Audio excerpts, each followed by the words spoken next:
Every morning, Grandma Lan opened her little cafe, Sunbeam, as the first light of day filtered through the wooden windows, filling the cozy space with warmth. At 65, with her silver hair and gentle smile, she welcomed each new day like an old friend, quietly, cheerfully, and full of hope. She had been alone for years since her beloved husband passed away, yet his presence lingered in every corner of the cafe. Each morning she would glance at his photo and whisper, "I'm doing okay, dear." Still smiling, just like I promised. But behind her smile were unpaid bills and a quiet struggle.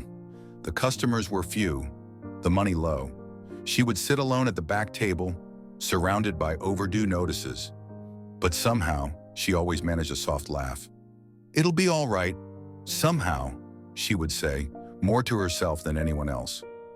One early morning, a tired-looking man named Tuan stepped inside. His shoulders slumped, his face weary from sleepless nights. But when Grandma Lan placed a cup of coffee in front of him and said, "This one's on me," he paused, then smiled, perhaps for the first time in days. Then came Mai, a young student burdened by pressure and loneliness. She sat quietly in a corner, eyes downcast. Grandma Lan, without asking anything, gently set a cup of tea beside her and said, "Some things don't need to be solved all at once." Mai looked up, startled, and for a moment, comforted. But life, as always, had more trials in store. One stormy afternoon, rain poured heavily and water flooded the cafe. Furniture was soaked, walls ruined. Grandma Lan stood silently, heart heavy, watching her little world fall apart. "Looks like we start over again," she whispered, her voice steady, her eyes still shining with resolve. And then, something beautiful happened. Tuan returned, carrying tools. Mai came with a mop and a smile.